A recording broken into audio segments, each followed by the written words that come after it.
As it's now announced that private schools are almost certainly going to be charging parents significantly more next year than the Treasury suggested they would, it's worth looking at the various fictions which have been put out not only by the Treasury but also by people in, for example, the comments section here about what is and what is not legal in the rest of the world. The Today is or tomorrow is the first day of the new regulation where VAT will be imposed on private schools, in stark contrast to practices across all of Europe, where education, private or public, is treated as a public good. And this move aligns Britain with an approach that seems more punitive than pragmatic. And it's worth comparing the policy with European norms, debunk the myths about private education in Scandinavia, and explore the ideological underpinnings of Labour's educational reforms over 6 decades. The VAT policy on private education is exceptional, not just by British standards, but within the broader EU European context. EU VAT norms, remember, VAT is really a European tax which we've kept despite Brexit. And under the EU VAT directive, educational services are exempt if they fulfil social needs. And this includes most private schools, vocational training, and universities. In France and Germany, both exempt private schools from VAT when aligned with public educational standards. In other words, when teaching the national curriculum, which in fact almost all schools in Britain, particularly private schools, voluntarily accept, and school inspectors come in to ensure that that's the case. In Belgium, core educational services are VAT free, though ancillary services like after-school programs might be subject to some sort of tax. In Scandinavia, there is a myth which keeps being peddled by people in the comments section. In Finland, private schools operate under strict non-profit regulations, providing free education while following the national curriculum. Sweden's Friskola and Norway's alternative pedagogy schools exemplify the state's collaboration with private institutions, even subsidising them to ensure affordability and equality. And claims of bans on private education in these countries are therefore misleading. What exists is a cultural commitment to high-quality public education, reducing demand for private alternatives. And that is a way that Britain could go. But it's not. The UK is an outlier. From January the 1st, private schools in the UK face VAT at 20%, a stark departure from European norms, setting out a principle that children can be taxed at this level for their basic education. It's not about a privilege. A child is not getting a privilege. A child is a child is simply getting an education. If you want to attack the parents in some other way. But to impose this VAT in the middle of a school year to potentially disrupt a child's education in the middle of the year is heinous and spiteful, and I think fundamentally immoral. It's evil. And I don't think there's any excuse for it. It's about social engineering and nastiness, because there's nothing positive coming out of this. The claims that that money saved or money raised from this tax, which is what it is, will go towards recruiting new teachers. Where are they? Where are all these new teachers? Because if there's so many new teachers available to teach, why aren't they queuing up to do so? The problem isn't about having new teachers. The problem is about retaining the teachers we've got. And that means improving the system. And that's going to be the case. However many new teachers the government attracts. And how exactly do you recruit new teachers? Is this money simply going to go on an advertising campaign? Which is absurd. And presumably the government doesn't intend to advertise outside the country, because that would be to go against its ideas of putting British workers first. Where are all these teachers coming from? Labour argues that the tax will raise £1.7 billion annually for state schools, but the reality, paints a much grimmer picture. Fee hikes and exodus. Many private schools have already raised fees by 15 to 20%, far beyond Treasury estimates, pricing out middle-income families, so ensuring that private education is about the elite. It's the industry surveys show thousands of pupils transferring to state schools, intensifying resource pressures, even if the private schools themselves don't close immediately.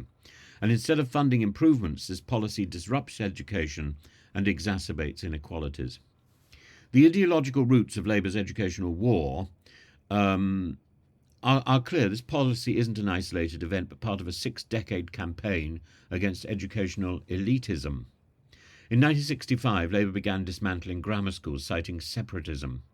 Yet their solution, comprehensive education, ignored the real issue, improving underperforming secondary moderns. And Crossland's infamous remark, "to destroy every grammar school," encapsulates his ideological hostility. Labour's approach prioritises conformity over diversity, rejecting academic merit as a driver of opportunity. Current curriculum reforms designed for diversity risk imposing intellectual conformity under the guise of inclusivity. It's madness to say one thing and do another. The global perspective on private education around the world, private education is recognised as a public good, as a public service. Private schools not only educate but alleviate burdens on state systems and contribute to local economies. And in Britain, particularly in the last 20 to 30 years, many private schools have thrown open their facilities to local state schools. Most democratic nations fund or exempt private schools to ensure educational choice, and the UK's move is an aberration, not a standard.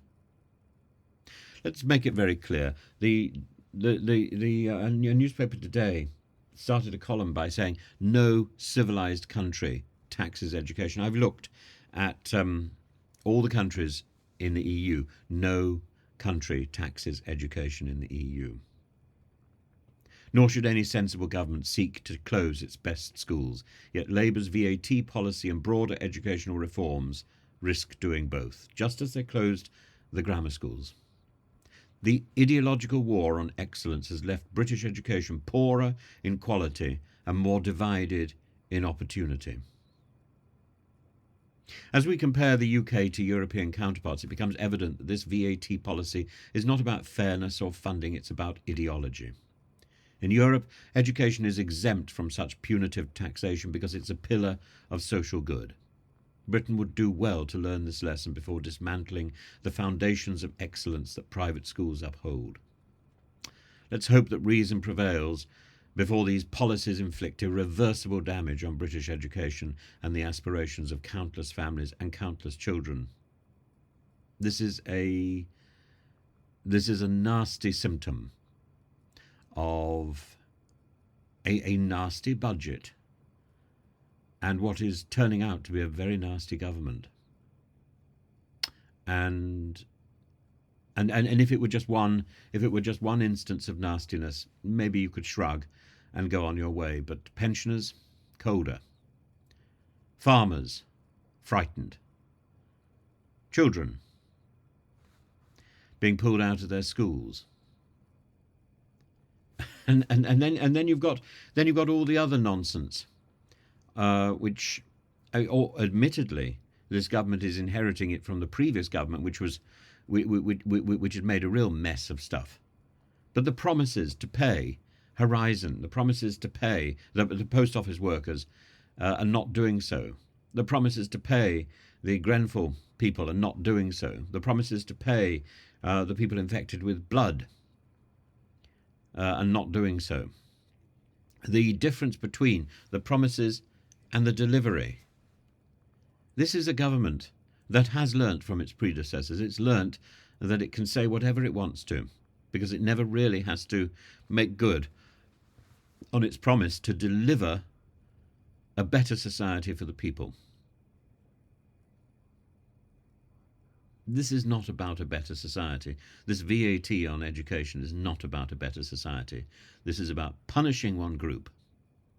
It's about making a nasty policy to punish one particular group who is identified as elite. And most of the people in that group who will in fact experience that punishment are the people who are already struggling because they realise their local schools, their local catchment areas don't provide the services that their children need.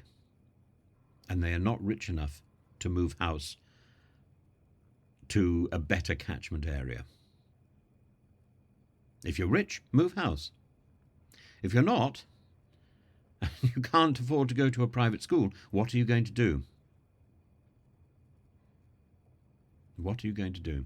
And many children, or many parents whose children go to state schools, complement their children's education with private tuition.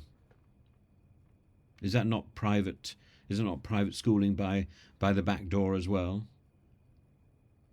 This whole policy is couched in an ideological nonsense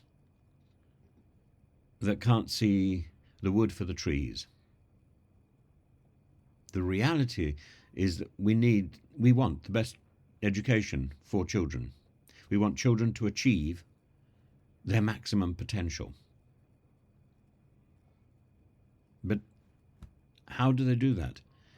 What we need to do is improve education. Not destroy any part of the education we've already got, particularly not the bits which are actually working better than any other bits. That's the politics of envy. You don't build something by tearing something else down. You build something by building everything up. And by wondering whether or not everything that you've got at the moment, the system you've got at the moment, is doing its job. I don't think it is. I think an education policy, an education system which is based almost exclusively on examinations is perhaps not doing the job properly. We need to have a greater variety of examinations, a greater variety of lessons. We need to be catering to the interests, to the greater variety of interests of students. We need to have a student-led school system where students can choose subjects.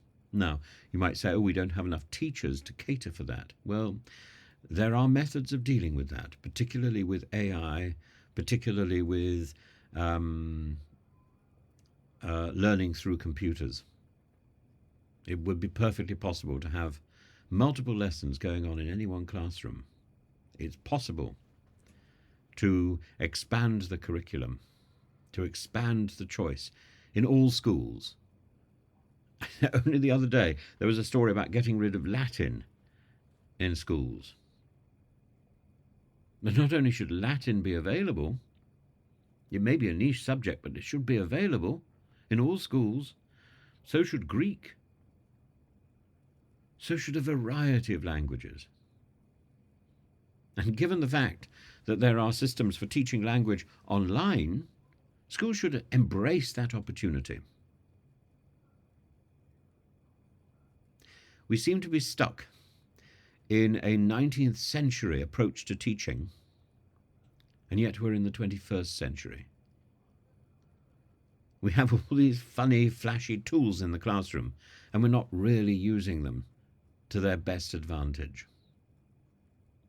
We have this amazing thing, the internet, Zoom classrooms, and we're not using them properly.